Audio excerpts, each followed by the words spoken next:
what do you think of Derrick Henry putting that 151 on the Cowboys? Derrick Henry wanted to play in Dallas. Yeah. They chose to go with retread Zeke Elliott, and it's blown up in the Cowboys' face. Well, a couple of things. I guess Herschel Walker or Tony Dorsett were not available.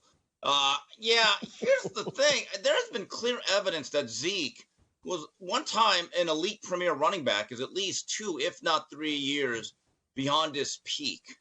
And I think he's meant to be a short yardage spot player. If you ask him to do anything more than that, his effectiveness wanes.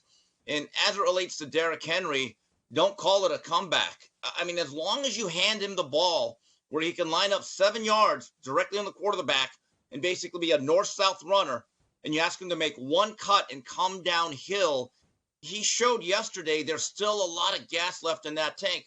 Jason, this is a point that was made by Bill Belichick on recent shows. Teams that are now willing to run the ball physically from underneath center with tight ends, and if there's even such thing as a fullback, you know what the newest trend might be down the line?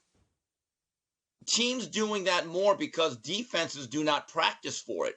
And the games that I saw this week in the NFL where teams were playing old school 1978 football, these defenses could not run fit properly.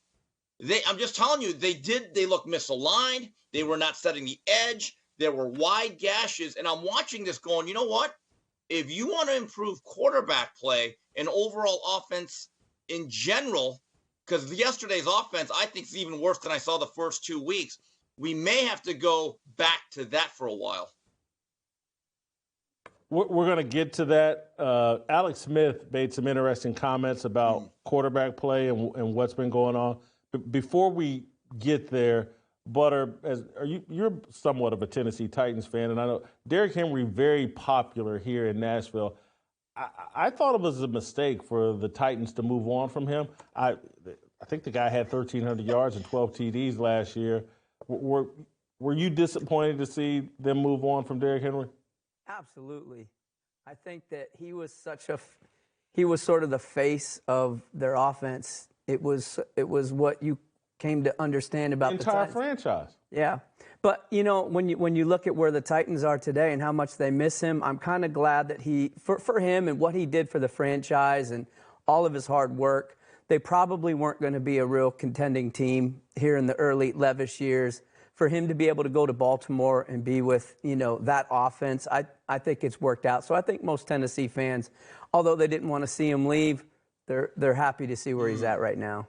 Steve, final thought on this, on the running back situation.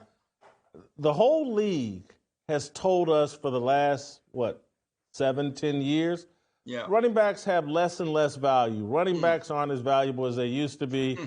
You dust them after just a handful of years. And teams with a 100-plus yard rusher this year are 18-3. Are we seeing the return of the running back position? I think schematically we are, but there still might be a belief with all the analytical GMs that, hey, we could always find a good running back in the 4th or 5th round, and why do we need to give them a second contract? I mean, that's the reality, and I think it's completely unfair. But to Butter's point, just real quickly, I don't think it's fair to have Derrick Henry play with Will Levis. Okay, because that's a bigger mistake, sticking with him than getting rid of Derrick Henry. He deserves better. Let the guy win a little bit at the end of his career. But, Jason, we're seeing how valuable the running game is in general. Okay, we can talk all we want about Derrick Henry. He's going to the Hall of Fame, no doubt about it. Let's go back to Thursday night, Jason.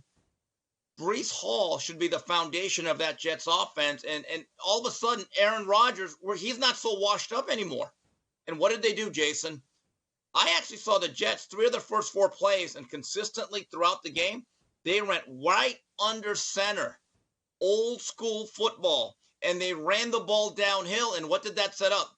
Play action, and it also set up rollouts. And suddenly, Aaron Rodgers looks like, you know what? The Jets might have something here. But the running game does so much, Jason. It sets the tone physically, and if you can run the ball effectively, it keeps your defense off the field. And if you talk to defensive players, they will tell you the most efficient way to create big plays, and from a defensive standpoint, the toughest way to actually prevent them is the play action. If you can run the ball and you can do play action, it just heightens everything by at least 25, 30%.